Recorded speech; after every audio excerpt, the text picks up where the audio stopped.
Assalamualaikum warahmatullahi wabarakatuh. Perkenalkan, nama saya Mas Darlia, NIM 1820-2023, kelas TMM 2, mata kuliah Statistik Inferensial.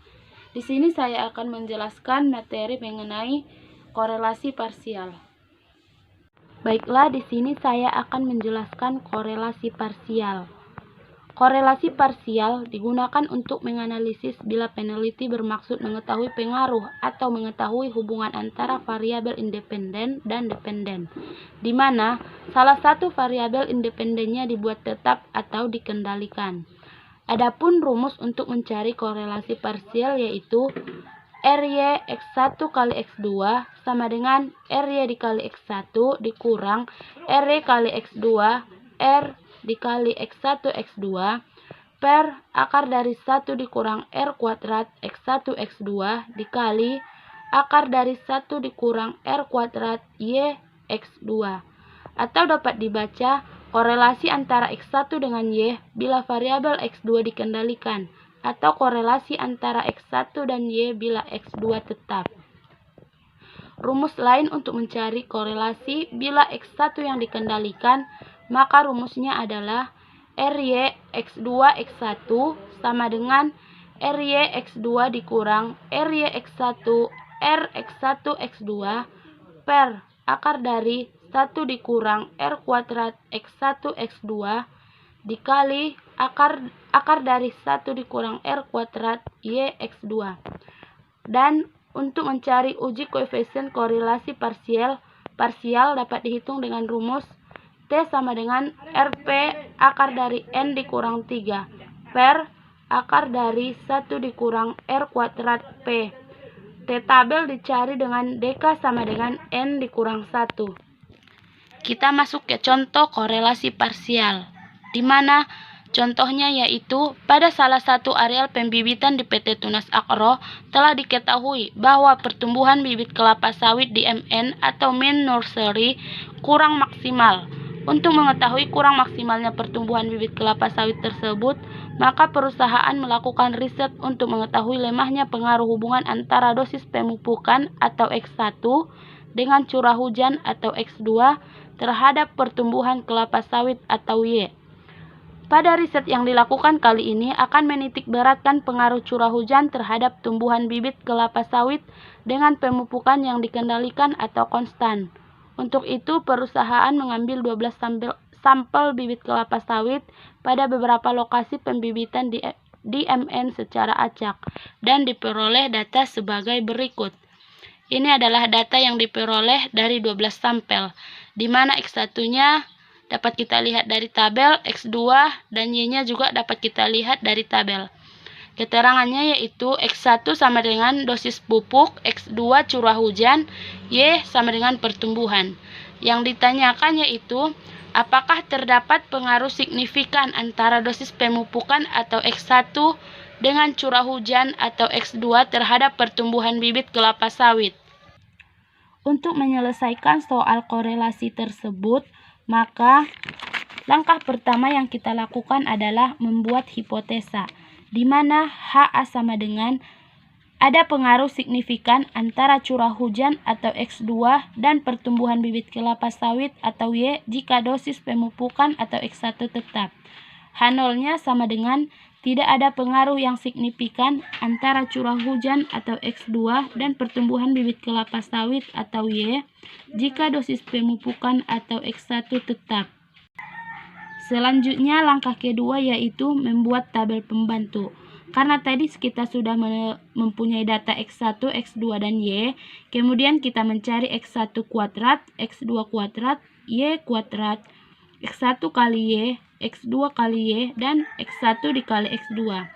Adapun hasilnya yaitu 5 kuadrat kan sama dengan 25, terus begitu juga sampai selanjutnya. Sehingga kita mendapatkan jumlah dari seluruh X1 kuadrat atau sigma dari X1 kuadrat. Begitu juga dengan X2 kuadrat, 26 kuadrat sama dengan 676 dan sigma dari jumlah keseluruhan adalah 65.019. Dan Y kuadrat yaitu 1,2 dikali 1,2 sama dengan 1,44. Dan hasil jumlah dari Y kuadrat 29,48. X1 dikali Y berarti 5 dikali 1,2 sama dengan 6. Begitu juga sampai ke bawah. Dan X2 dikali Y. X2 26 dikali 1,2 sama dengan 31,2. Begitu seterusnya sampai ke bawah. Dan X1 dikali X2 berarti 5 dikali 26 sama dengan 130. Begitu juga sampai seterusnya, sehingga kita mendapatkan jumlah hasilnya yaitu 15.750. Langkah yang ketiga yaitu mencari korelasi dengan rumus Rx1 dikali Y, atau juga bisa kita buat Ry1 sama dengan N dikali sigma X1 dikali Y dikurang sigma X1 dikali sigma Y per akar dari N dikali sigma X1 kuadrat dikurang sigma X1 dikuadratkan dikali N dikali sigma Y kuadrat dikurang sigma Y dikuadratkan. Kita masukkan hasilnya. Tadi kan jumlah data sampelnya 12, maka N-nya sama dengan 12. 12 dikali sigma X1Y sama dengan 386, maka kita masukkan 12 dikali 386 dikurang 225 dikali 18,57. Kita masukkan sesuai dengan rumus karena di sini kita sudah mendapatkan hasilnya masing-masing. Per akar dari 12 dikali 6.375 dikurang 225 kuadrat dikali 12 dikali 29,48 dikurang 18,57 kuadrat sama dengan 4.632 dikurang 4.178,25 per akar dari 76.500 dikurang 50.625 dikali 353,76 dikurang 344,8, sehingga kita mendapatkan hasil akhirnya yaitu 0,94. Selanjutnya kita mencari langkah yang keempat, yaitu mencari korelasi Rx2 dikali Y, atau bisa juga disebut Ry2 sama dengan kita menggunakan rumus N dikali sigma X2Y dikurang sigma X2 dikali sigma Y per akar dari N dikali sigma X2 kuadrat dikurang sigma X1 dikuadratkan dikali N kali sigma Y kuadrat dikurang sigma Y kuadrat. Kita masukkan dari data yang telah kita dapatkan tadi sama dengan 12 dikali 1280,02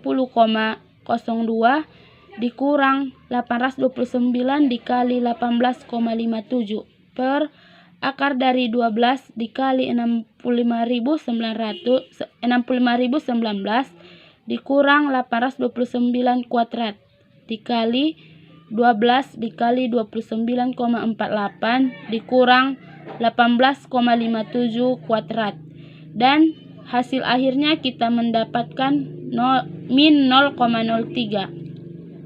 Itu kita mencari korelasi antara Rx1 dikali X2 atau bisa juga disebut Ry12 sama dengan N dikali sigma X1 kali X2 dikurang sigma X1 dikali sigma X2 per akar dari N dikali sigma X1 kuadrat dikurang sigma X1 kuadrat dikali N dikali sigma X2 kuadrat dikurang sigma X2 kuadrat. Kita masukkan dari data yang telah kita dapatkan tadi sama dengan 12 dikali 15.750 dikurang 225 dikali 824 per akar dari 12 dikali 6.375 dikurang 225 kuadrat dikali 12 dikali 65.019 dikurang 829 kuadrat. Dan hasil akhirnya kita dapatkan 0,05. Selanjutnya yaitu kita mencari korelasi RY21. Rumusnya yaitu RY2 dikurang RY1 dikali R12 per akar dari 1 dikurang RY1 kuadrat dikali 1 dikurang R12 kuadrat, atau RY21 ini kita ubah menjadi RX1 dikali X2Y. Rumusnya yaitu RX2Y dikurang RX1Y dikali RX1X2 per akar dari 1 dikurang R kuadrat X1Y dikali 1 dikurang R kuadrat X1X2 sama dengan, kita kan tadi sudah mendapatkan hasil dari RX2Y, jadi hasilnya itu min 0,03 dan kita masukkan yaitu min 0,03 dikurang 0,94 dikali 0,05 per akar dari 1 dikurang 0,94 kuadrat dikali 1 dikurang 0,05 kuadrat sama dengan min 0,03 dikurang 0,047 per akar dari 1 dikurang 0,8836 dikali 1 dikurang 0,0025. RX1 dikali X2Y sama dengan min 0,077 per akar dari 0,12 dikali 0,9975 sama dengan min 0,077 per akar dari 0,881391 sama dengan min 0,077 per 0,9388 sama dengan 0,082. Ini merupakan hasil dari mencari R parsial. Langkah selanjutnya yaitu kita mencari T hitung dengan rumus RX1 dikali X2Y akar N dikurang 3 per akar dari 1 dikurang R kuadrat X1 dikali X2Y sama dengan min 0,082 akar, tadi kan jumlah N-nya 12, jadi 12 dikurang 3 per akar dari 1 dikurang min 0,082 kuadrat sama dengan min 0,082 akar 9 per akar 1 dikurang 0,006724. Dan kita memperoleh hasil akhirnya yaitu min 0,25, sehingga T hitungnya adalah min 0,25. Langkah yang terakhir yaitu mencari nilai T tabel menggunakan tabel T. Di sini kita dapat melihat tabel T untuk menentukan nilai dari yang telah kita dapatkan, di mana taraf signifikasinya yaitu alfa sama dengan 0,05, dB-nya sama dengan N dikurang 1 sama dengan 12 dikurang 1 sama dengan 11. Nilai T tabel dengan signifikasi 5% untuk uji dua belah pihak nilainya yaitu 2,201. Ini kita dapatkan melalui tabel. Adapun kesimpulannya yaitu karena T tabel lebih besar dari T hitung yaitu 2,201 lebih besar dari min 0,25, maka H0 diterima dan tidak ada korelasi. Sekian dari penjelasan yang dapat saya sampaikan. Apabila terdapat kesalahan, saya mohon maaf. Saya akhiri dengan salam. Assalamualaikum warahmatullahi wabarakatuh.